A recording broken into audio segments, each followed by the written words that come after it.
फवाद साहब, जस्टिस अतहर मीनल्लाह साहब ने इतनी ताखीर से ये नोट क्यों तफसीली जारी किया? देखिए जी, नोट जारी उन्होंने किया है। पहली बात तो बड़ी सिंपल है कि ये एक बड़ा मीडियोकर जजमेंट है। अनफॉर्चुनेटली जो जजमेंट जो है वो तकरीबन 25 तारीख को जो मामला हुआ था उसके बजाय उन्होंने जो हेयरिंग हुई बाद में और जो नोट्स लिखे गए उस बेंच की तरफ से जिसका वो हिस्सा ही नहीं थे उसको भी शामिल कर दिया। ठीक है। और उन्होंने जो है वो फ्यूचर इवेंट्स जो हैं उनके ऊपर जजमेंट देते हैं। अब ये तो नहीं होता, ये तो एक मिसकंडक्ट के कमरे में आता है। दूसरी बात देखिए, ये कहना कि तरीके इंसाफ को क्या सियासत करनी चाहिए, ये सुप्रीम कोर्ट के जज तो हमें नहीं बता सकता ना कोई कि हमने क्या सियासत करनी है, हमें असेंबलियों से इस्तीफे देने चाहिए थे, नहीं देने चाहिए थे, हमें पोजीशन लीडर का रोल लेना चाहिए था, नहीं लेना चाहिए था। अब हम बिल्कुल गलत भी हो सकते हैं, लेकिन देखिए तो नहीं हमें मशवरा दे सकते कि हमने क्या करना है उनके सामने। और ये कहना कि चूंकि इन्होंने अपोजिशन लीडर की नहीं बने और असेंबलियों से इस्तीफे दिए लिहाजा इनका केस ही ना सुना जाए। आपने आइन के मुताबिक हलफ लिया हुआ है और तनख्वाह लेते हैं आइन के मुताबिक। आइन को नहीं तो केस तो कौमी असेंबली का है ही नहीं जो सुना जा रहा है। इस्तीफे तो कौमी असेंबली से दिए हुए हैं, पंजाब असेंबली का केस है। बहुत अच्छी बात आपने की, बहुत अच्छी बात आपने की है कि कौमी असेंबली से इस्तीफे का तो मामला ही आपके सामने नहीं है।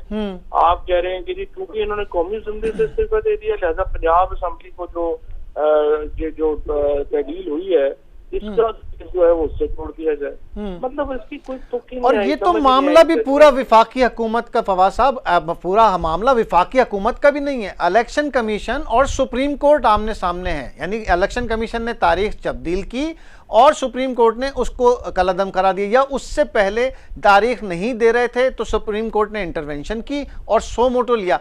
हुकूमत का तो मामला ही नहीं है, खुद मुख्तार इदारे का, एक खुद मुख्तार इदारे के सामने है केस।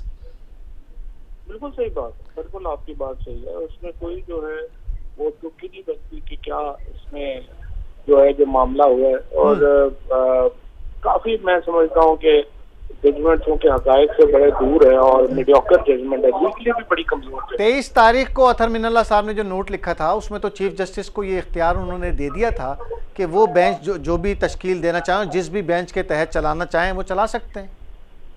और इसमें मैं आपको बताऊं कि अगर ये जो जजमेंट है अगर आपने वो जजमेंट साइन कर दी थी तो फिर ये जजमेंट लिखने की जरूरत नहीं थी, और अगर आपने ये जजमेंट लिखनी थी तो फिर वो जजमेंट को साइन करने की जरूरत नहीं थी। आप दोनों तो नहीं हो सकते। एक तरफ आप कह रहे हैं चीफ जस्टिस साहब को कि आप नया बेंच बना दें और दूसरी तरफ आप बेंच की प्रोसीडिंग्स को किसी तरह से उसमें जो है वो कर रहे हैं। तो बहुत कंफ्यूजिंग जजमेंट है और इसकी कोई समझ नहीं है कि वो किस तरह से समझते क्या है और आगे कैसे जाए। और ये क्या आप फैसले जो हैं वो करारदादों से मुस्तरद होने लगे?